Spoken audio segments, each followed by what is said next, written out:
안녕하세요. 저는 공포학과 교수입니다. 여러분은 선택한 꿈에서 깨어나 매일 이런 기이한 꿈을 꾸게 되었는지 궁금해한 적이 있다. 오늘 우리는 공포학과의 한 학생이 잊지 못할 기이한 꿈을 꾸었다는 이야기를 들어볼 것입니다. 함께 따라가 보세요. 때때로 꿈은 우리가 예상치 못한 것들을 드러내기도 합니다. 이 이야기는 군 입대를 앞둔 한 학생이 어두운 밤의 병원에서 기이한 꿈을 꾼 내용입니다. 그는 한 아이와 마주치고 그 아이에 대한 충격적인 이야기를 담은 서류를 발견하게 됩니다. 이 꿈은 단순한 이야기 이상의 것이며 우리가 마주하는 두려움과 불안을 자아내는 내용을 담고 있습니다. 안녕하세요. 저는 이제 군을 때를 앞둔 대학생입니다. 어젯밤 꿨던 꿈 하나가 너무나도 기이하고 섬뜩해져 혹시나 까먹기 전에 사연으로 보냅니다. 제가 정신을 차리고 있었을 때는 어느 병원 안이었습니다. 창문으로 밖을 봤을 때는 어두운 밤하늘에 비가 추적추적 내리고 있었고 병원 안에서 사람의 기척을 그단 느끼지 못했죠. 여긴 어디지? 라는 생각과 주변을 둘러봤는데 병원의 상태는 되게 깔끔하더군요. 그대로 여기저기 돌아다니다가 한 부모를 마주했습니다. 그리고 그 꼬마가 저에게 달려오더니 대뜸 난 누구일까? 라는 말을 하더군요. 그래서 저는 이 아이가 처음 본 사람한테 왜 그런 건 묻지? 라는 생각을 하며 어리둥절하고 있는데 그 아이가 한쪽에 한 방을 손끝으로 파닉했습니다. 한번 가보라는 제스처나 생각한 저는 전 이상한 꼬마가 있네. 간호사분은 안 계신 건가? 라는 생각을 하며 주변을 다시 한번 둘러봤습니다. 하지만 병원에는 이상할 정도로 사람 하나가 없었습니다. 저는 별 의심 없이 그 아이가 가리키는 방향을 향했고 그 방 안에는 컴퓨터 한 대와 조그마한 서류 뭉치가 책상에 올라가 있었습니다. 그대로 책상을 보며 저는 꼬마에게 저 서류를 조사해보면 되는 거니? 라고 물었고 그 아이는 말없이 고개를 끄덕였습니다. 그대로 책상에 앉아 서류를 보기를 본 저는 아무 생각 없이 서류를 읽어나갔습니다. 한 마을의 이야기였는데 어느 날 마을에서 한 아이가 심장병을 앓아 먼저 누웠고 그 아이의 부모는 병원에 아이를 맡길 채 사라졌다는 거였죠. 게다가 두목을 잡은 병원에 많은 노인들이 있어서 그 아이만 키워둘 수 없었던 병원에서는 꼬마를 제대로 치료하지 못했다고 나와 있었습니다. 그리고 앞에 있는 진료 기록에서 반림이구라는 사람의 병원 진료 기록을 보게 됩니다. 수술 중 심장 동맥에 상처를 입어 과출혈로 선화. 이 물결을 보고는 순간적으로 뭔가 잘못되었다는 생각이 들었죠. 그리고 혹시 네 이름이 반림부냐고 물으며 뒤를 돌았는데 그 자리에서 얼어붙을 수밖에 없었습니다. 아이의 형상이라기에는 그 이야기 뒤쪽에 있는 사람이 선 있더군요. 가장 먼저 눈에 들어온 건 가슴에 피가 넘쳐나듯 꿀럭꿀럭 소리가 났고 검은색 액체가 그곳에서 흘러나오고 있었습니다. 팔다리 벤 얇고 마치 들어붙은 것 같은 뱃살이 보랬죠. 갈비뼈와 척추가 보이며 살이 옆구리 쪽이나 엉덩이 쪽으로 녹아내려 있었습니다. 그 상태로 천천히 제 쪽으로 다가오는데 얼굴을 보니 꿈속에서도 헛구역질이 나왔습니다. 그 아이의 얼굴은 마치 영상이라도 그린 것처럼 녹아 있었는데 뼈가 고원이 보이는 팔로 제 팔을 붙잡고는 말했습니다. 아직도 내가 꼬놓은 분일까? 아이가 제 팔을 잡으려 하는 말보다 그 아이의 팔이 너무나도 차가웠던 게 기억납니다. 제가 담원에서 어물쩡거리고 있으니 그대로 조용히 웃기 시작했죠. 그리고는 이내 웃음소리가 웅을소리로 바뀌어갔고 그대로 잠에서 깨어났습니다. 어찌나 젠젠하고 무섭던지 단도만 침대에 앉아 대체 무슨 꿈일까 생각했습니다. 여전히 그 아이가 잡았던 제 팔에는 차가운 느낌이 남아있었고요. 물론 아무런 기현상이 없는 꿈이기 때문에 개꿈일 수도 있겠습니다. 하지만 마지막에 아이가 했던 말이 나중에 믿겨지기로만 너무나도 구슬펐습니다. 대체 무슨 말을 하고 싶었던 건지 왜 저는 그런 꿈을 꾼 건지 알 수가 없네요. 이야기는 여기서 끝이 납니다. 저도 학생들과 마찬가지로 꿈을 꾸면 그게 꿈일지 임지를 못합니다. 최근에는 살인마와 저를 가둬놓고 죽일까 언제 죽일까 이 말만 반복하는 꿈을 꿨는데요. 소리를 지르며 일어나면 금세 개꿈이라는 걸 생각하지만 꿈속에서는 겁에 질려 있어야 해서 봤으면 이런 꿈을 꾸기 싫죠. 아마 이와 비슷하게 그냥 제품이 아닐까 싶습니다만 절대 좋은 경험은 아닌 것 같습니다. 이런 꿈 안 꾸려면 어떻게 해야 되는지 여러분의 의견도 들어보고 싶네요. 베테랑 사람들은 음력 7월을 귀신의 달이라고 여깁니다. 이 안중 햇빛이 가장 내리쬐는 달이 7월인데 이를 음기가 가장 강한 달이라고 하는 거죠. 전설에 따르면 음력 7월에는 저주의 문이 열려 영혼들이 이승과 저승을 자유롭게 다닐 수 있다고 합니다. 마치 우리나라 사람들이 이사를 갈 때 손 없는 날을 고르는 것처럼 베트남에서는 이 달에는 대부분 이사를 기피한다고 하죠. 이 때문에 가장 집값이 싼 달이라 열애 겪는 사람들은 이때를 노리기도 합니다. 그 밖에도 베트남 사람들이 귀신의 달을 하지 않는 행동들이 정말 많습니다. 먼저 늦게 외출하지 말라는 금기가 있습니다. 7월은 영혼이 어둠에 휘둘리기 가장 좋은 달이라고 하죠. 늦게 바깥에 내려면 영혼이 귀신에 팔려갈 수 있다는 뜻이네요. 그래서 간혹적 술을 먹지 말고 맨정신으로 다녀야 하고 귀신의 유혹에 넘어가지 않고 집으로 안전하게 돌아와야 됩니다. 두 번째, 밤에 친한 사람 이름을 부르지 마라. 뱀이가 강한 7월은 귀신들이 당신의 목소리를 듣기 쉬운 달이라고 합니다. 귀신이 당신이 부르는 이름을 듣고 취한 사람을 따라갈 수 있다는 미심이 있습니다. 세 번째, 수려고 하지 마라. 물에 있는 물귀신이 가장 왕성한 시기이기 때문에 가급적 물을 피해야 한다는 속설입니다. 다음으로는 다른 사람을 놀라게 하지 마라. 깜짝 놀라게 되면 순간적으로 정신이 나눌 수 있다는 맹단입니다. 그러면 귀신이 그 틈을 타고 고미해질 사람의 정신을 집어삼킨다는 거죠. 다섯 번째, 돈을 줍지 마라. 길거리에 떨어지는 돈은 통상 귀신에게 바쳐지는 돈입니다. 그러니 이 돈을 가져가게 되면 귀신의 돈을 훔치게 된 거고 귀신의 복수가 이어질 수 있다는 얘기입니다. 여섯 번째, 신발이 침대를 나가게 하지 마라. 신발이 침대 쪽으로 나가게 되면 귀신이 침대에 따라 들어온다는 속설이 있다고 합니다. 이외에도 귀신들이 밥을 먹을 수 있기 때문에 젓가락을 그릇에 넣지 말라는 금기도 있고 반면에 사진을 찍으면 안 되며 빨래를 널지 말라는 금기도 있습니다. 결국 어디서든 귀신이 있는 달이기 때문에 최대한 귀신을 피하라는 말이죠. 다른 문화권에 사는 우리로서는 어느 정도 이해는 하지만 솔직히 엄청 와닿지는 않습니다. 그런데 실제로 베트남에서 정말 귀신이 많이 목격되고 그와 관련한 공포시라도 엄청 많습니다. 베트남의 수도인 하노이에 유명한 거리들이 있죠. 귀신에는 귀신이 너무 많이 나와서 유명한 거리 튠마 거리도 있습니다. 그리고 이 거리에 있는 300번지에는 흉가 하나가 있는데 동네 사람들을 기피할 정도로 유명한 흉가입니다. 90년대 지어진 벽원 건물이지만 하도 사람들이 죽어서 폐업을 했고 지금까지도 아무도 살지 않는 흉가인데 2009년에는 이곳에서 살인 사건도 있었고요. 이 살인 사건의 후이담으로는 용의자가 귀신이 수렸다는 말을 했다는 설도 있죠. 뿐만 아니라 호치민시에도 유명 흉가가 있는데요. 코로나 확산으로 인해서 야전 병원을 여기에 설치했다가 차라리 코로나에 걸리지 여기서 치료 안 받겠다는 사람도 있었습니다. 원외로 베트남에도 사고 물건 문화가 있다고 합니다. 당연히 누군가 죽었던 집이면 이사를 하기 싫어하겠지만 부동산 특약에 그런 내용을 준비일이 많아지는 게 좋다고 하죠. 그래서 특약사항이나 구두로 최근에 이곳에서 이런 일이 있었고 이 때문에 귀신을 봤다는 사람들이 있었다 라는 내용을 적어주면 나중에 법정 다툼도 안 한다고 합니다.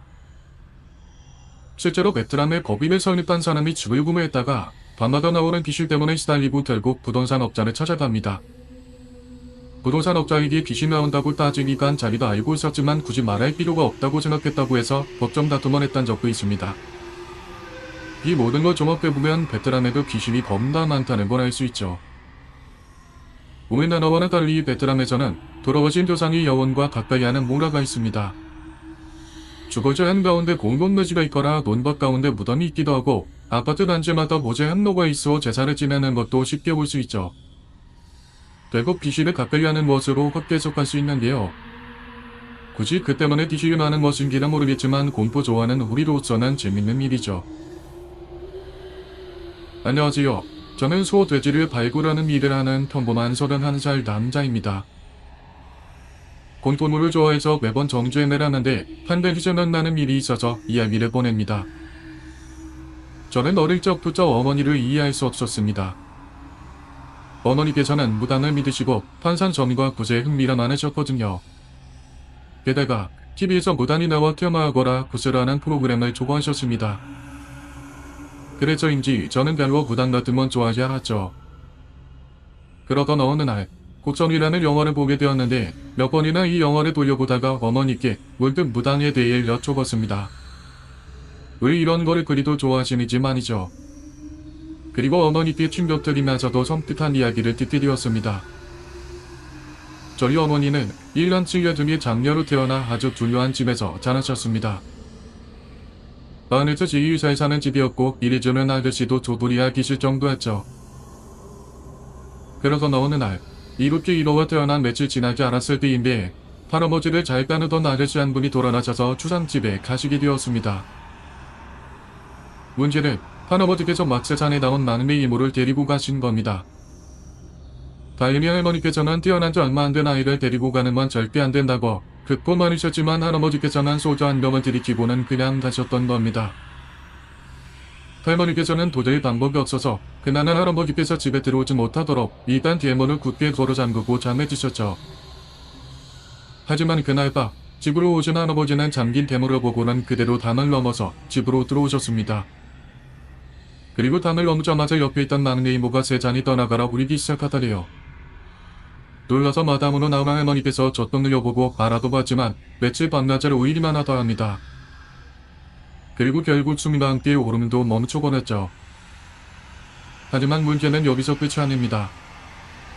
당시 2살이었던 여섯째 이모가 잘 걷다가 막내 이모가 죽고 나서 제대로 걷지 못하더래요. 몇 년 있다는 의사를 몇 번이나 만나봐도 여전히 차도는 없었습니다.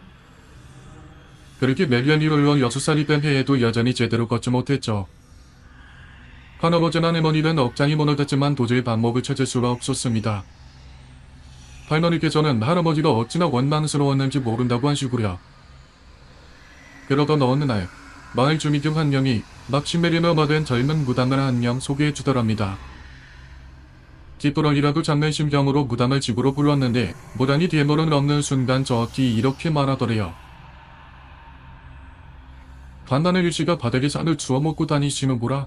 얼마나 오셨으면 논혈자국에서 피가 오르시네. 그리고는 막내 이모가 여섯째 이모 다리에 매달려 있어서 다리가 길어내야 되고 붓을 크게 해야 된다고 말하더랍니다. 그걸 듣고 빌선 할아버지께서 갑자기 일어나서는 얼마든 상관없으니 당장 구슬해달라고 말하셨고요. 그리고 그 당시 5천만 원이라는 버금을 들여 구슬했는데 무당이 만약에 반드시 마당이 10살 이상 먹은 개를 묶어두라고 신신당부를 하더랍니다. 그리고 어머니 기억으로는 다리가 아픈 이모와 할머니께서 한방에 계셨고 거의 7시간 정도로 무당이 큰 칼을 들고 뛰어다녔답니다. 그러다 둘이 면 방으로 들어가 정단이를 칼등으로 엄청 세게 내리쳤답니다. 다행히 다리가 부러졌는데 울고불고 난리도 아니었죠. 여섯째 이모가 울고 있는 순간에도 무당은 눈 하나 깜빡이지 않고 그대로 마당으로 달려가 마당을 그 칼로 세게 내리쳤답니다. 칼의 반 정도가 마당에 박힐 정도로 세게 쳤는데 무당도 그대로 스위스에서는 그 자리에 쓰러졌고요. 일단 구슬은 끝났지만 여섯째 이모가 다리가 아프다고 소리치는 바람에 일단 병원으로 옮겼죠. 그런데 정말 말도 안 되지만 뛰어넘은 난이 정상적으로 걷기 시작하더래요. 더 이상 전후되지 않고 평범하게만 합니다. 그리고 마당에 묵어뒀던 개가 걷지도 못하고 누워있다가 3일 만에 죽었고요. 지금도 가족들이 다 모이면 이때 이야기를 종종 합니다. 여섯째 이모는 그때 기억은 거의 없고 누가 뒤에서 자기 입을 막고 있었다는 말밖에 하지 않습니다. 전혀 그런 일은 없었는데도 말이죠. 사연은 여기서 끝이 납니다. 가끔 이런 이야기들을 보면은 정말 신기하면서도 소름이 끼칩니다. 사실 각 순매를 받은 사람이 한 이런 방법을 어떻게 생각할까 싶기도 하지만 저렇게 쇼미를 먹으면 정말 힘이 있을 수도 있다는 생각도 들고요. 물론 이를 믿지 않는 사람들도 있지만 적어도 추석쯤에는 어린아이 안 데려가는 건 꼭 기억하시는 게 좋을 것 같습니다. 안녕하세요. 저는 올해로 7년째 캐디를 하고 있는 사람입니다. 캐디라는 직업을 간단히 소개해드리며 공치러 오시는 분들은 미개에 매골마다 길을 알려주거나 편하게 뻗길하실 수 있도록 돕는 일을 합니다. 그 외에도 파티 청소 등등 다양한 일이 있지만 이 기계와는 상관없기 때문에 생략하겠습니다. 개별로 뛰시는 분들도 있지만 대부분의 캐디들은 서로 알고 지내며 일을 합니다. 하루에 2라운드를 뛰면 돈을 많이 벌 수 있지만 갑자기 일이 생기거나 아프면 다른 길이에게 넘겨야 되거든요.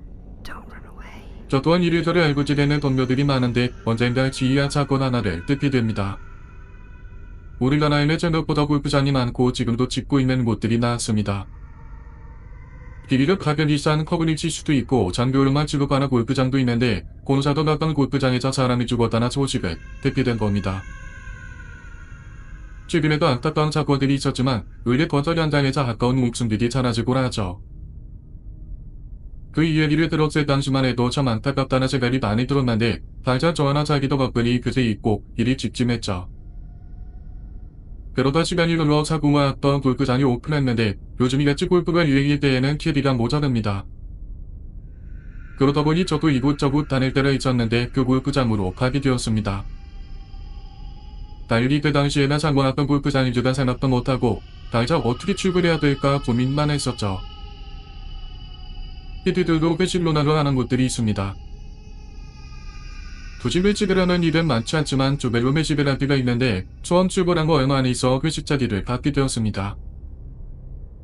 그리고 한참 분위기가 모르이려고 할 때쯤 그 연차가 있으신 선배 한 분이 이야기를 꺼냈죠. 혹시 그거 알아요? 예전에 여기 공사하다가 사람 죽었던 거? 갑작스러운 질문에 답은 너무하니 그 선배만 보고 있었습니다. 그 사람 죽을 곳이 16번 홀인데 거기 귀신 나오는 거 알고 있어요? 멍하니 있다가 답의 눈이 휘둥그레졌습니다. 난데없이 귀신 이야기를 하니 누구는 무섭다고 하지 말라고 하고 누구는 대체 무슨 말씀하시는 거냐며 상세히 이야기를 물었습니다. 그리고 선배가 말한 이야기를 정리하면 이렇습니다. 16번원을 만난 고객이던 PD던 그 죽을 사람 귀신을 본다는 겁니다. 다른 것도 아니고 유독 그 홀에서 귀신을 보는 일이 많은데 정확히 죽을 장소가 아니라 근처 숲풀에도 나오고 아무렇지 않게 걸어다닐 때도 있답니다. 심지어 헤드드로 만든 연못을 소리던 사람을 본 사람도 있다고 말입니다.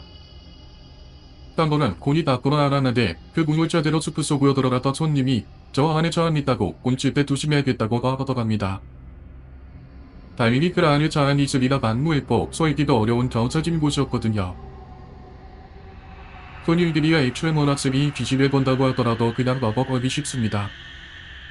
하지만 기대들은 일주일에 몇 번씩 그곳을 가야 되니 계속 그 귀신을 마주치면 제대로 이해도 못하고 법에 질려 있어야 하는 거죠. 물론 예전에 그런 이야기를 들은 적이 있습니다.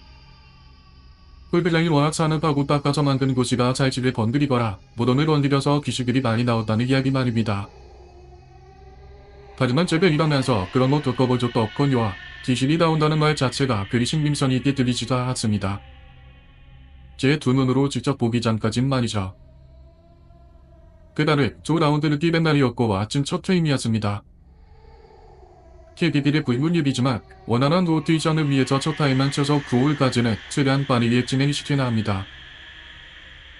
고객들의 볼매 소리와 원성에도 어쩔 수 없는 일인데 그날도 제발 첫 타선임이길 바라며 빠르게 진행시키고 있었습니다. 게다가 손님들 한 분이 머리 올리시는 분이었는데 그러다 보니 정신없이 라운드가 이어지고 있었죠.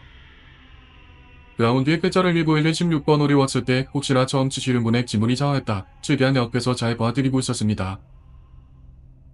그런데 저 머리 뼈오일 한가운데 사람이 역폭 지나가고 있는 겁니다. 보수저금이라도 하나 싶었지만 이른 대낮에 그것도 척지오프 시간에 사람이 지나다닐 수는 없거든요. 대체 저게 누군가 한참을 보다가 드라이버 치는 소리에 정신이 확 들었습니다. 제 200m도 안 되는 거리였고 그럼 절대로 치셔서라면 안 되거든요. 위다 사람이 있다고 소리를 치면서 스톱하시라고 말하고 공이 가능한 방향을 보고 그 사람 쪽을 봤는데 웬걸 아무도 없더군요. 순간 더운져서 이 사람이 어디로 갔나 한참을 들어갔지만 아무도 없었습니다. 고객들도 그런 저를 당황하게 쳐다보고 계셨고요. 방금 사람이 졌다고 지금은 치지 마시고 잠시만 기다려야고만 했지만 손님들은 어디에 사람 있냐고 되려 저에겐 물었습니다. 이따 사람이 안 보이니 다시 티샷을 이어가고 18번 홀까지 잘 마무리하고 고객들을 보냈습니다. 문제는 그리고 나서 대기실로 돌아오니 제가 있던 곳이 16번 홀이고 혹시 그게 저번에 들었던 귀신이나 긴가민가 하며 멍 때리고 있었죠. 그리고 뒤쪽으로 들어오던 칠한 TV에게 반면 제가 봤던 걸 이야기했습니다. 제 말이 끝나기도 전에 헌녀벌떡 이야기하더군요. 16번호를 덧정 티셔츠를 치고 다들 자기 공을 치고 있는데 맨 뒤에 있던 손님이 공을 안 치고 옆에 수프를 가만히 보고 있더래요. 자기 외출을 바보다라고 하는 줄 알고 이것저것 챙겨서 달려갔는데 손가락으로 수프를 가리키며 저기 나무에 사람 서 있다고 말하더랍니다.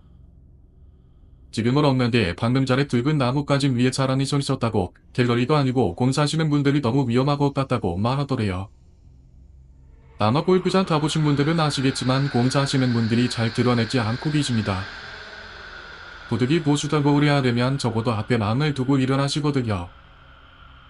즉 나무 위에 사람이 서 있는 건 말도 안 되는 일입니다. 이야기가 끝나자 저희 둘 다 겁이 질려서 앞으로 어떻게 해야 할지 의논했습니다. 손님만 보자, 숲으로 보지 말자, 모르는 척 해야 된다더니다. 별의별 이야기가 오갔고 나중에 우스갯소리까지 했지만 막상 다시 16번호를 갔을 때는 닮았습니다. 당장 여기서는 저 혼자만 아는 사실이고 겁에 질려서 더더욱 그 귀신을 찾았습니다. 다행히 그 다음에는 본 적이 없지만 그 이후로도 다른 개들끼리 귀신 나왔다는 이야기는 종종 들었고 그때마다 떨어야 됐습니다.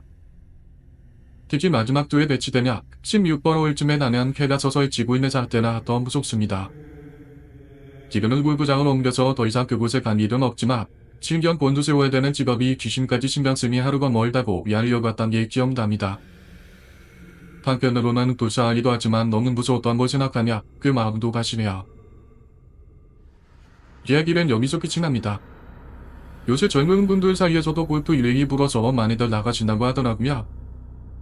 워낙 비싼 스포츠이긴 하지만 저번 곳에서도 귀신이 나온다고 하니 참 놀랍습니다. 아마 저걱정 돌아가신 분의 월원이 아닐까 싶긴 한데 딱히 미역을 가하거나 악한 행동을 안 하시는 것 같아 다행입니다. 제보자분이 잠깐 언급하셨지만 골프장도 전설할 때 이래저래 제사를 많이 지난다고 합니다. 산에다 가야 되고 무덤도 파헤쳐야 되기 때문에 안 좋은 일이 더러 일어나죠. 파란 배너 발견하는 일도 생각보다 많다고 하고요. 터널 공사하다가 사진을 번디라서 인부들이 돌연사했다는 이야기는 이미 오래전부터 전해지던 이야기입니다. 모르긴 몰라도 골프장에는 귀신이 생길 수밖에 없는 곳일지도 모르겠네요. 몇 날 전 이야기입니다. 남편의 트럭 운전수라 한 달에 반 정도는 집을 비웁니다. 그 무렵 큰딸이 태어나고 얼마 되지 않았을 때라 육아와 아르바이트, 파사와 직분이 치여 매일 잠도 다 자지 못할 정도였습니다. 조금 노을교제 비슷한 상태가 되어 여러모로 초조해하고 있었죠. 그 무렵 살던 집은 낡은 아파트로 층간소음도 심해 그것 또한 수면 부족의 원인 중 하나였습니다. 방음이 되지 않다 보니 딸이 울면 이웃 사람들이 불편할 때도 찾아 밤에 아이가 울면 그대로 밖으로 나가 한참을 어르다 들어오곤 했죠. 그러던 어느 날 그날따라 딸이 심하게 보쳤습니다. 새벽 1시 무렵이었지만 집에서 나와 어두운 골목에서 딸을 안고 어르고 있었습니다. 30분 정도 지나자 딸은 울음을 그치고 잠들어 나는 방으로 돌아왔죠. 아기를 침실 안쪽 침대에 누리고 지친 몸을 이끌고 거실 의자에 앉았습니다. 피로와 외로움이 몰려와 멍하니 앉아 있었죠. 불도 켜지 않고 우르르 따른 잔을 손에 든 채 그저 멀리서 트럭이 지나가는 소리를 들으면서 가로등 불빛만 비치는 어두운 방화에서 멍하니 앉아 있었습니다. 그런데 어디선이다. 띠익띠익하고 금속을 마찰시키는 것 같은 소리다. 희미하게 들려왔습니다. 처음에는 신경도 쓰지 않았죠. 큰 길에서 들려오는 자동차 소리에 섞인 작은 같은 걸로만 여겼습니다. 하지만 쇠를 나는 것 같은 그 소리는 계속해서 들려왔습니다. 포시락, 지나 걸레가 있는 건가 싶어 고개를 돌려 소리가 나는 쪽을 쳐다봤죠. 소리는 아무래도 금방 제가 들어올 현관문에서 들려오는 것 같았습니다. 뭘까 싶었지만 일어날 기력도 없이 그냥 문만 바라보고 있었죠. 끼익끼익 하는 소리가 잠시 이어지더니 현관 자물쇠가 서서히 돌아가기 시작했습니다. 빈치터리 범이두다. 아까 제가 집으로 들어온 걸 본 것일지도 모른다는 생각에 심장이 미친 듯이 뛰기 시작했습니다. 소리들 잔에 우유가 넘쳐 흐를 만큼 손이 벌벌 떨렸죠. 목소리조차 나오지 않고 저는 그저 천천히 돌아가는 자물쇠를 보고 있을 뿐이었습니다. 그러던 도중 찰컥하고 소리가 나고 자물쇠가 완전히 수평으로 돌아섰습니다. 담화의 시선을 돌려 지인 쪽을 보자 다행히 지인이 보여 있었고 겨우 숨을 내쉴 수 있었죠. 지금이라도 불을 켜면 도둑이 달아날지도 모른다는 생각이 들었지만 이미 겁에 질려 있어서 그런지 몸이 제대로 움직이지도 않았습니다. 그리고 손잡이가 서서히 돌아가고 문이 천천히 열렸습니다. 밖에 등불이 어두운 방에 가늘게 비쳐 들어왔습니다. 흐트러진 숨을 입을 눌러 참으며 덜덜 떨리는 몸을 웅쳐안고 제발 치인이 걸려있는 걸 알아차리기만을 믿었습니다. 다행히 문이 천천히 열리다 체인 때문에 멈췄죠. 도타리니 그쳐봐요. 돈 얻어주세요. 별이 들어와도 돈을 들고 아무것도 없으며. 마음속으로 얼굴물을 친입자에 의해 애원했습니다. 그러자 그 소원을 듣기라도 한 듯 펜페라지에 있는 건이 나고서 문이 서서히 닫혔습니다. 지금이라도 문을 잠가야겠다는 생각에 일어나려고 했지만 이내 또다시 문이 쓱 열렸습니다. 절망감과 동시에 공포가 또다시 엄습하며 그저 문만 보고 있었습니다. 그리고 총새로 큰 텐치 같은 게 들어왔는데 이대로 있다가는 이제 좀 어떤 것처럼 아이와 제가 죽을 것 같다는 생각이 들었죠. 다이를 살리고 사내겠다는 생각 하나로 고래고래 소리를 지르기 시작했습니다. 제대로 된 말은 아니었지만 고래고래 소리를 지르고 옆에 있던 오이도 장관으로 던지고 한바탕 난리를 쳤습니다. 그리고 문 너머에서 가만히 있는지 그대로 멈춰 있었는데 옆집 사람들이 놀랐는지 문을 열자 장비들을 그대로 두고 도망치더군요. 그대로 달려가 현관 안쪽으로 떨어져 있던 펜치를 내던지고 문 손잡이를 잡은 채 벌벌 떨었습니다. 더 이상 이 시간은 그러고 있었는데 혹시나 범인이 다시 돌아올 수 있다는 생각에 일단 경찰이 신고했고 출동한 경찰들을 보자 눈물이 멈추지 않고 흘렀습니다. 펜치와 공기 몇 개가 문 밖에 그대로 남아있었고 경찰 쪽에서는 증거 자료로 수고를 났습니다. 이후 그 자료가 도움이 되어 범인을 체포했다고 연락이 왔습니다. 범인은 빈집털이 상수범으로 전과 중에는 강간과 살인까지 있었다고 합니다. 만약 그대로 들어왔다면 지금 어찌 되었을지 상상하니 그때의 악몽이 또다시 떠오릅니다. 기록을 여전히 주택이 침입돼 강력범죄를 저지르는 사람들이 많습니다. 차라리 물건만 훔쳐오면 다행이지만 사람한테 몫을 시도하니까 진짜 무서운 거죠.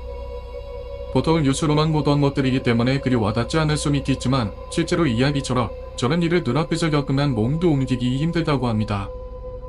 만약 소리를 지르지 않았더라면 정말로 돌 모두 이 세상 사람이 아니었겠죠. 언제 어디서든 조심하는 게 좋겠습니다. 제가 살았던 마을에는 입구가 총 3군데가 있었습니다. 그곳 중 한 곳에는 출처를 알 수 없고 주민도 모르는 묘가 하나 있었죠. 다만 한 배조 확실한 건 이미 이 마을이 생기기도 전부터 있었던 묘라는 겁니다. 그 무덤 옆으로 도로가 생기면서 마을 입구가 됐다는 정도가 우리가 알고 있는 내용이었습니다. 당시만 해도 지금처럼 놀이터라는 개념이 없었던지라 빌보드가 있었던 그 무덤 옆은 아이들의 최고의 놀이터였습니다. 마을 입구, 차도, 그리고 마을 뒤쪽의 산길까지 해서 위에서 보면 무덤을 중심으로 삼각형의 구도를 이루는 곳이라 숨바꼭질의 즐겨이었죠. 하지만 밤이 되면 주변에 불빛이 닿는 곳이 없기 때문에 한순간에 무서운 장소가 되기도 했습니다. 비록 주인은 없었지만 보통 마을의 이장이 맡아서 잡초를 치거나 추석 때 간소하게 참을 차려주기도 했습니다. 당시 마을의 이장이 아버지셨는데 그러다 보니 저도 아버지를 따라 벌초를 도구로 간 적이 있었죠. 아버지와 잡초를 메고 풀을 정리하고 있을 때 무덤 바로 옆에서 이상한 돌을 발견했습니다. 그 돌은 무덤의 봉긋한 부분과 평평한 부분이 맞닿은 곳에 파묻혀 있었는데 이게 뭘까 생각하다가 꺼내보니 그것에 초록색과 푸른색이 감도는 돌이었죠. 윗부분에는 이 많이 묻어 있어서 검게 보였지만 10cm가량의 사람이 차렷자세를 하고 있는 모양새였습니다. 신기한 건 눈, 코, 입, 심지어 머리카락까지 그려져 있었는데 저는 마치 보물찾기에 성공한 것처럼 그것을 몰래 바지 주머니에 넣어서 집에 돌아왔습니다. 반에서 그 조각에 묻은 흙을 닦으면서 다시금 그것을 살펴봤죠. 흙이 묻어있을 때는 몰랐지만 몸통 부분에 알 수 없는 문양으로 그리지게 돼 있었습니다. 뭘까 찜찜한 기분이 들었지만 그 푸른 빛의 광택이 너무나도 마음에 들었던지라 그릇에 책잔한 구석에 재워놓고는 잠을 청했습니다. 다음날 눈을 떴을 때는 엄마와 아버지를 비롯한 여러 사람들에게 둘러싸여 누워 있었고 엄마는 저를 끌어안고 울고 계셨습니다.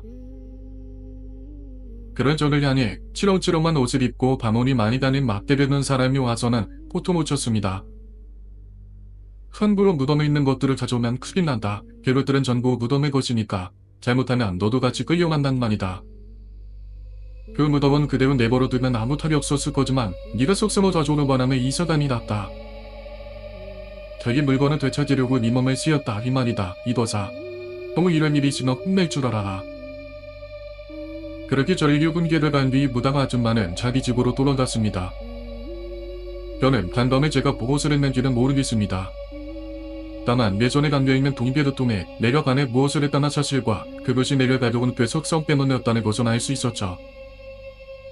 2주일 정도가 지나서 손에 붕대를 완전히 뚫을 수 있었는데 아버지에게서 그날 밤의 이야기를 들을 수 있었습니다.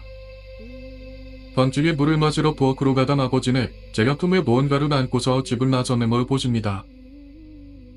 급히 어머니를 깨우고는 저를 따라 나섰는데 어찌된 일인지 좀처럼 따라잡을 수가 없더니요. 주말에 저를 따라온 아버지는 제가 그 무덤 앞에서 도굴에 앉아서 무덤을 파내고 있는 걸 보십니다. 노련 아버지께서 저를 작아 끌었지만 도저히 밀어낼 수 없었고 결국 집으로 돌아가 어머니와 마을 사람들을 데리고 오셨던 거죠. 그 와중에도 계속 제가 무덤을 파고 있었는데 마을 장장이 몇이나 붙어서 도구 떼어낼 수 있었대요. 눈이 하얗게 뒤집혀서는 계속 파헤치는 심형을 하자 결국 무당을 데려온 건데 미리 준비한 부적을 제 몸에 붙였다가 떼었다를 반복하다가 마지막에 바늘을 찢어 불에 태우니까 그제서야 제가 기절하듯 잠을 자더랍니다. 그리고 무당이 혼자 아마 무덤가에서 뒤처리를 했는데 그건 아무도 못 봤고요. 이후에도 무당은 아버지에게 제가 절대로 그 글처럼 못 가게 하라고 지시를 내렸습니다. 방금 들은 이야기는 정말 소름 끼쳤죠? 꿈은 때때로 우리의 깊은 두려움을 반영하기도 합니다. 여러분은 이런 기이한 꿈을 꾼 적이 있나요? 아래 댓글로 여러분의 경험을 공유해주세요. 이 비디오가 마음에 드셨다면 음산한 비밀들 채널을 좋아요와 구독 버튼을 눌러서 다음 공포 이야기를 놓치지 마세요. 시청해주셔서 감사합니다. 다음 영상에서 만나요.